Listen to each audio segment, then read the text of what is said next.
Welcome, everybody, to the F4 Hunger Awareness Show. It's my goal to feed 1 billion people before I die. We want to bring awareness around the issue of hunger and food insecurity.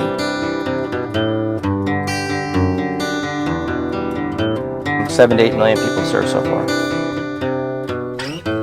With the sole goal of eradicating world hunger by connecting sources of food to recipients in need. Fiorenza's Food for Friends.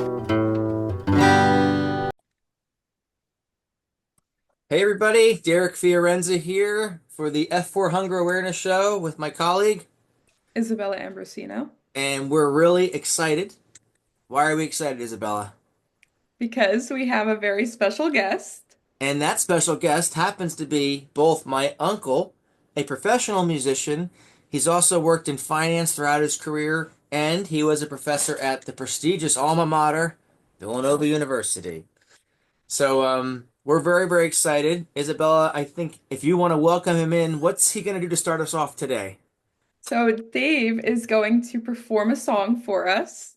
Dave, what song are you singing? Well, I think I'm going to start off with a song. I think it was probably the first song I ever recorded, original song called "Just by Chance." I have to give my brother the credit because he wrote the lyrics to it. Because my brother used to write poetry, and I basically took his poetry books and took a lot of his lyrics and made songs into it. I just checked this morning, and the song on Spotify is still being played in about 10 different countries around the world without Oh, even wow. me promoting it. Thailand, Brazil, Japan, US, Canada. I don't know how. It just happens that way. That's the beauty of the internet.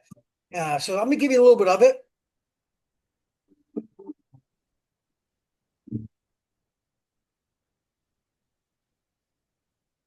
Just by chance, at a dance, we both met and the time was set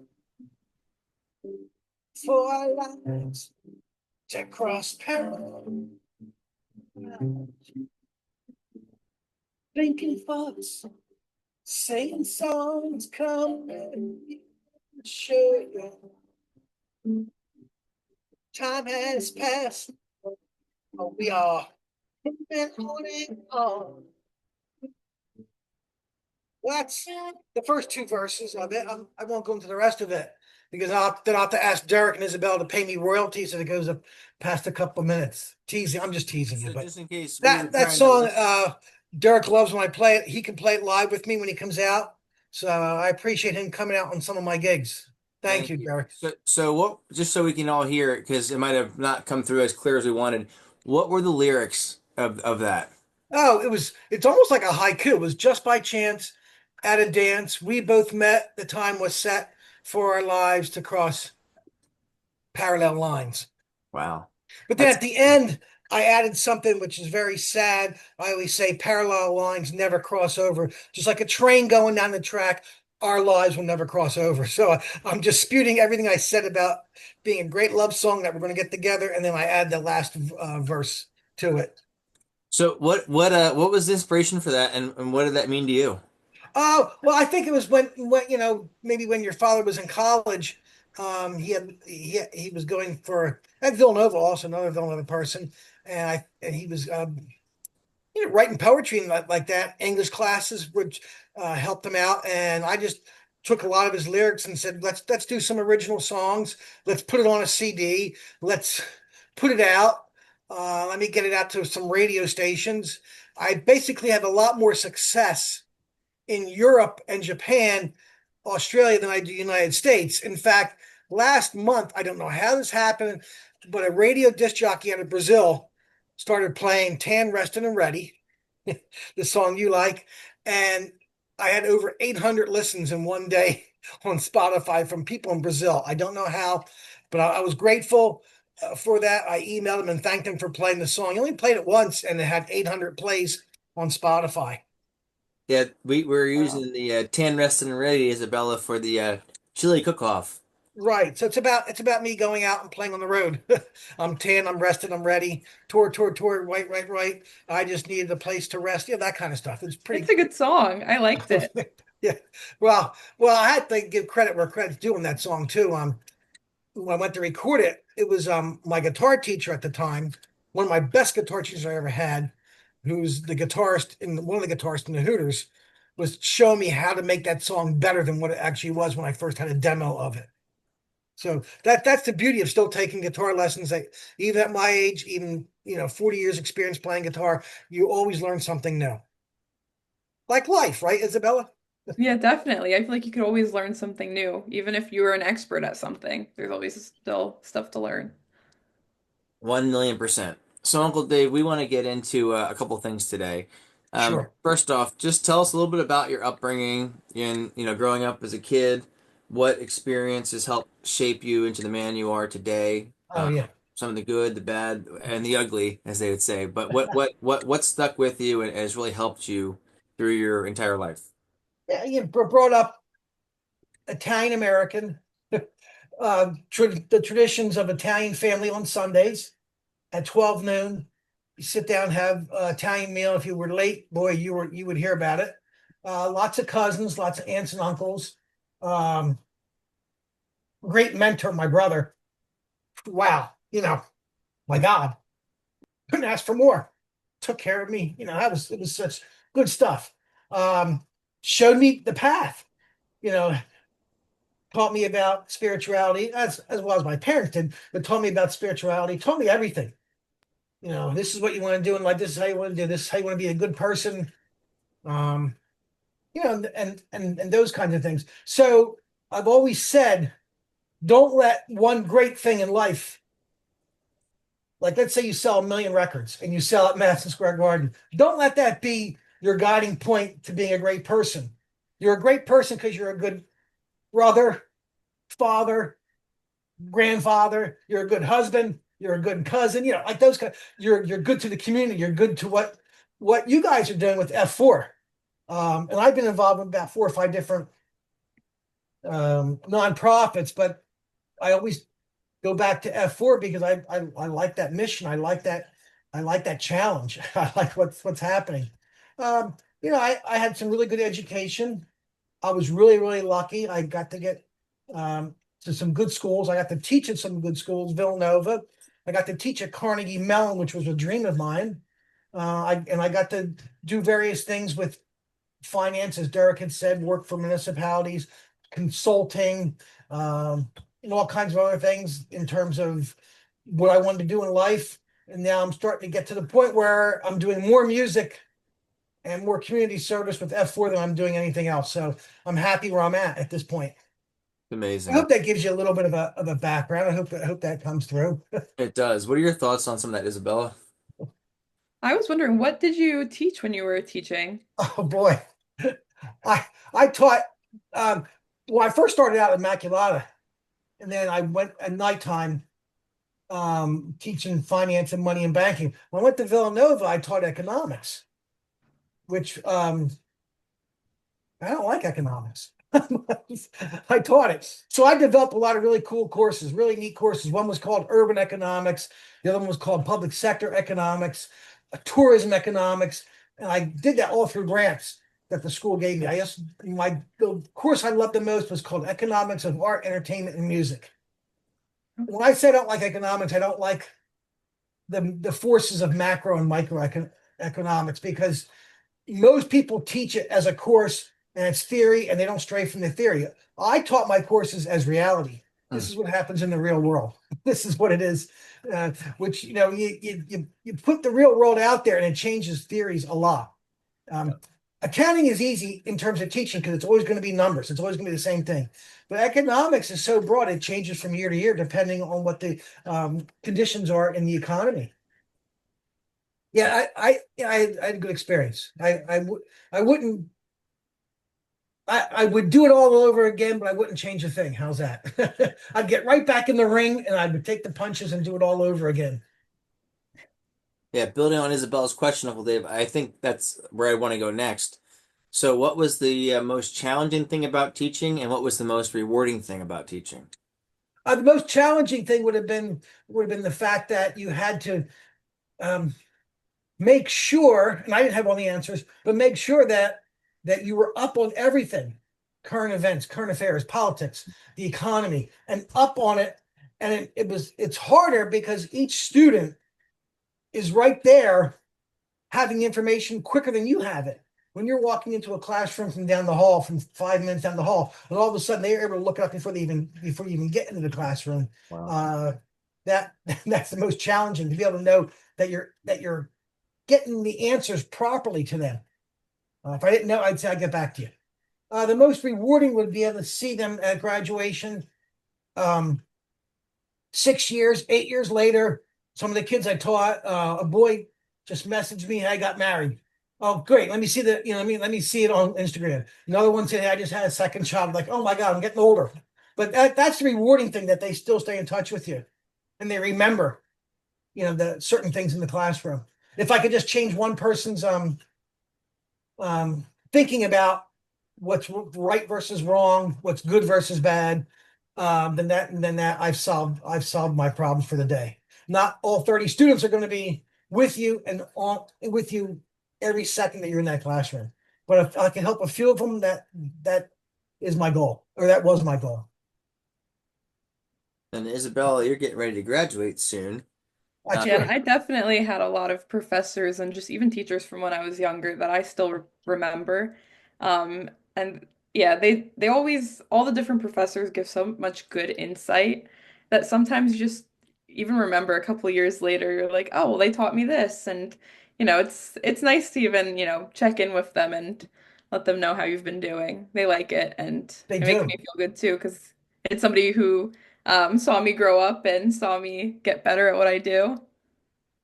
And you're going to a school that has a lot of our family members that either teach there or have graduated from there. So, Yeah, Derek's mom teaches. teaches there. My wife went there. Our daughter went there. My brother, I think he went there for a while. Oh, Darian, Yep. my niece, Derek's sister. She's a graduate of Westchester. Yeah. It's a great school. Oh, it I is. love it. Yes, it is. So that's really good insight, changing one person's life. And we take that same philosophy with us when it comes to feeding people. Mhm. We want to end hunger. We want to create a world without hunger. But the truth of the matter is you can't do that without helping one person at a time, because so many people are food insecure and so many people are going without. So trying to facilitate those relationships that can lead to more distribution and procurement of food for shelters and food banks to serve. If you look at the big picture, and we talk about this a lot, Isabella, is it's overwhelming. But if you focus on, hey, let's just focus on feeding one person today. Let's just focus on this task that's at hand. It's time well spent, it's fulfilling, and you are making a difference. So it sounds like that's correlating with the work you're doing or have done as a teacher. And what you're doing is education too. Yes. You're It's not just, oh, quick, let's go over to ABC company, Yep. take their food and deliver it to XYZ Yep. shelter. It's education in so many different ways, educating people about nutrition, educating people about what hunger is and why we have it, and how do we combat it. Yeah, and Isabella, you can maybe share because we had Chartwell on our show Yeah. recently, and we did a nationwide food drive with them. But you were very instrumental in that education process. If you want to kind of share what you did. Yeah, so I was able to find a bunch of different news outlets and share a press release, share the amount of pounds we were able to collect, which I believe was, oh, I don't remember the Close to six exact number, thousand. but It I was know it was close a to big six. number. It was close to 6,000. So yeah, it was a lot. And just spread the word about what we were doing, how great Chartwell was and helping us do that. So yeah, it was a lot of news outlets that we were able to reach out to and kind of spread the word about everything. Yeah, and what made that so exciting in that situation, I believe you talked about education. We Right. were providing for those different locations hunger specific statistics and volunteer opportunities for those offices around the country for their local community. So again, our goal with our organization is to make everything localized to empower local communities to serve the need by providing them with education and resources to meet that need. So, you talked about again, one student at a time. I'd also be curious. You also worked in with municipalities throughout the years. So, in addition to teaching, any advice you would give anybody that you've learned working at different organizations, you know, that, hey, I think going through this experience has strengthened me in these ways. Any advice you would give to somebody else that's in their career working and maybe they're going through frustration periods, but they're being hopeful about the future? Any advice to kind of move forward?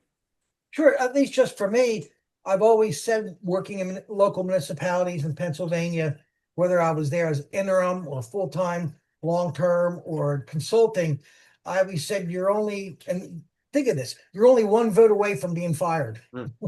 That doesn't happen as much in the private sector. Now, some people are going to dispute that with me, but you're only one vote away from being fired because councils change, supervisors change, commissioners change, and you have a shift in back and forth with one party versus another. And just keep at it. Just plug away. Just keep going at it. Just keep doing what you're doing. Plow through it like it's a brick wall. Because fine, okay, you're not going to want me to work here. Goodbye. I'll go somewhere else. And I just met with a borough last week, and yet their perception of what I've done was actually a lot more positive than another township I was looking to work at as a part-time, who said, "Oh my God, you jump around too much." Where the borough thought, "Oh my God, this is great. The experience is unbelievable. We can't find people who have this kind of a checkered past, if you will." Yeah. I try to explain government's that way. You can work for 1 year in local government, and all of a sudden you're gone and you go somewhere else because of the fact that they want to bring in their own people. This is what happens when politicians get elected. They bring in their own people who Right. are finance people, attorneys, engineers, all codes people, all that. And that's just the name of the game. And accept that. That's all. Just accept it. And yeah, the young people out there, just keep plugging along. Yeah. Just do what you think is best. Um, Good advice. I real quick, ethics is the biggest thing in government.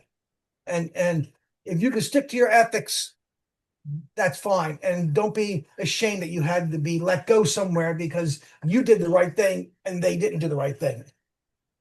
Makes sense. Isabella, maybe you could explore the family angle because I know you have a close-knit family. Love to hear about the family aspect, Uncle Dave, through Isabella.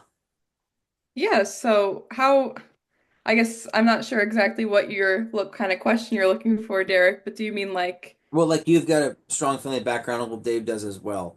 oh, So, okay. yeah. How does your family play into what you do? And how are they with the music too? Do you guys all do music as well? Well, uh, uh, not as much. It would be my grandmother's uncles who were always playing music at Christmas time. They were in marching bands and things like that. And it was always intrigued me that somebody who's now my age, they were playing music, and they played music all their life. The rest of the family's not as musical. It's and they're yeah, I think they're pretty supportive. Everyone's schedules are busy. You know, you don't get a lot of family members that will come out from time to time because if I'm playing at least once a week now at this point, and closing in on on my goals to continue to play. But I think I think music is so universal. It's so great. If you have two or three people who disagree on something, you can play music. When I was in the duo with my buddy Wayne Down, Fiorenza Down, he died 2 years ago. We were together 24 years. We never had one disagreement, never. And we traveled in the car together to go to shows. We traveled back and forth. I went to his child's baptism. He went to our child's graduation. So things like that. It Music just brings everybody together, I think. Yeah, I completely agree. Yeah, thanks, Isabella. That's what I was looking for. The connection Good between question. music. Thank you for that. So we're gonna share some of your information where people can find you. You're on Spotify. I have that up right now. Thank you. And it looks like you have quite a few listeners here to a lot Right. of your songs. And then you're Well, also on Facebook under the page Fiorenza Dowling. Got a lot of pictures from a lot of your shows, it looks like.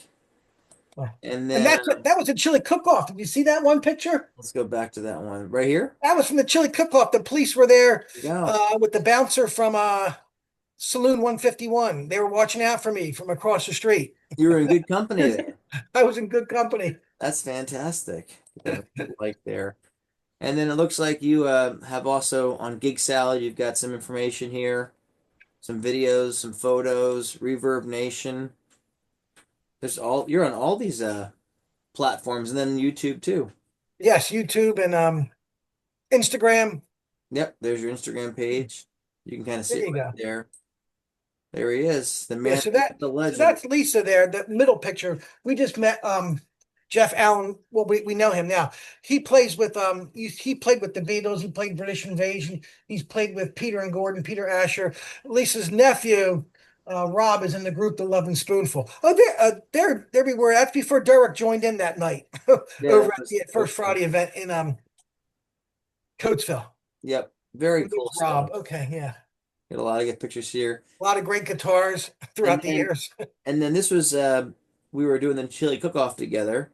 So we were making Yes. chili in Coatesville for the Westchester event. This is cooling down the chili. You can kind of see it here. But I believe there's a picture of you and Aunt Lisa right here. Right. We took it, and there was at the mission that we cooked at, and then this was another picture, I guess, from that night. You were doing your rock sign. But yeah, Close to about 11 o'clock at night. yeah, this But was a that chili we what a made. great event. I mean, in terms of awareness when it comes there. There's Aunt Laura. Yeah, there she is. When it comes to feeding the hungry and getting people involved. I know when you do your events and people come to them, they may not join up right away or subscribe to your sites or help out as a volunteer. I mean, it takes people probably 3 or 4 or 5 times to hear about the name F4 before they want to get involved. At least that's my experience with stuff. Right. Yeah, you go follow me on Spotify, please. Please, I need the $13 a month I get from, There you from go. Spotify. That's login. So I actually have a question for you. Sure, yes. I earlier on you mentioned that your music is played all across the world. How do they find out, like, how do these radio stations find out about your music? Is it just randomly, like they hear it somehow through social media? Or do you share your music with them, with these radio Good point. stations? So I had a gentleman out of Texas. When I every time I would put a CD out, I would send him about 100 copies, give him money for postage, give him money to send it out to rate. He had over 1,000 stations throughout the world that he was connected with, and that's how I got to be able to play in places like France. I had a #2 song in France. Australia, I had top 10 hits in Australia just by being played on. Now, in those countries, you don't have to be played on hundreds of stations like you do here. You get on 10, 15 stations, you're considered a success over in these That other is countries. awesome. So throughout the years, I think people just do a search.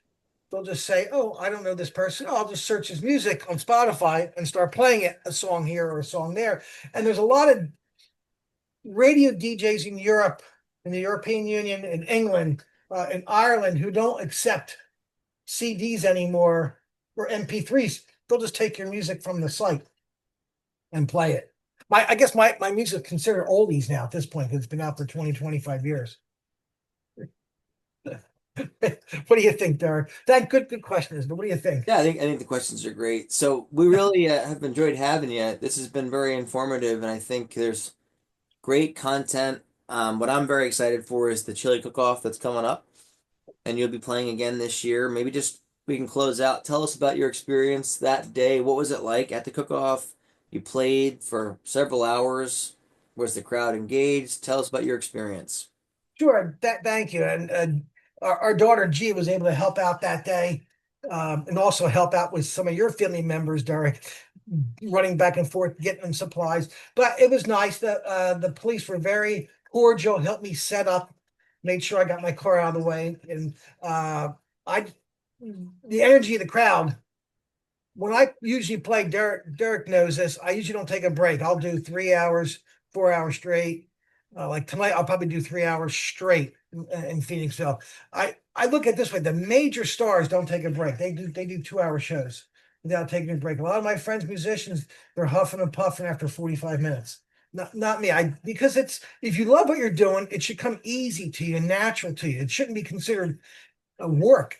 I mean, my work is preparing for the show, practicing, and doing my vocal exercises before the show. When you're at a show and there were thousands of people, all had smiles on their faces while they were going to get maybe a smoothie or chili, and just up and down the street, just smiles. It's nice to see that, where you can get all kinds of people together from all walks of life for 4 or 5 hours and not have any issues at all, in terms of crowd control.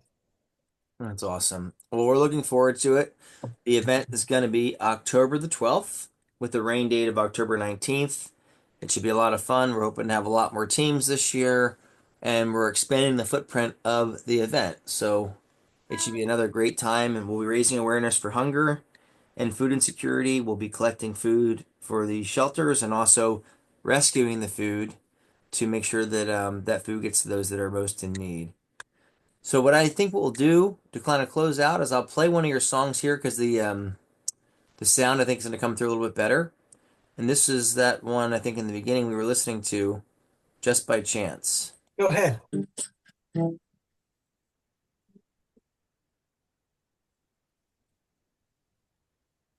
Is it coming through yet? I don't hear any. Oh, there it is. I see it at Is the it coming bottom. through on your end? I don't hear Yeah. anything. Okay, so we'll have to figure out how to fix our audio glitches. We will get better at that. But what we'll do is for our audience, we'll make sure that we include links so they can listen to you. And Sure. then go to your, I guess, website or Facebook to follow Instagram when you're doing your live shows. Yes. Okay. My shows are outdoor festivals, things like First Fridays, and Dirk will tell you all of a sudden I'll go to a small cafe in Narberth that holds 25 people. So I go all over the place. I go up and down. I try not to play bars, but I do play really nice restaurants, real nice establishments, as opposed to the bars at 10 o'clock at night when people say, "Oh, I think I can play better than him." They want to get up on stage, like that kind of thing. So, but Isabel, I appreciate your time today and helping me with all the different technology that she does here. It's No amazing. problem. It's Yeah, so thanks for amazing what joining she does. us. Uh, I always knew because Derek always, told me about you and your music, and I've listened to it, but I've never gotten the Thank you. chance to actually meet you and hear about all you do. I didn't even know that you were so big in all these different countries too, Yeah. which is Well, amazing. there was a couple times when we did get some offers to go to Australia to tour that fell apart. We did go to Nashville. We did go to upstate Buffalo. Wayne and I, we went to places in Jersey. We traveled pretty much far, and we went down to Washington, Virginia. We did some shows down there. It's just at the expense of going over to Australia, but it's been too much for us. We were trying to get investors to help us out with it, and it fell through, which is fine. They still played our music. Amazing. Well, thank you for joining us today. We appreciate it very much. Well, I thank you. Fantastic. Can't wait to see it. I'm going to share it all over the place. Oh, that's great. Well, we look forward to getting it up. And as I was saying, the chili cook-off is going to be October the 12th. Great opportunity to come out, enjoy some chili with the family, and also listen to David Fiorenza play. Follow him on all of the socials. We'll make sure we link them in the description. And with that, as always, I am Derek Fiorenza with, Isabella Ambrosino. and we're grateful and glad to bring you the F4 Hunger Awareness Show. Thank you so much for being with us today. Thank you. Thank you.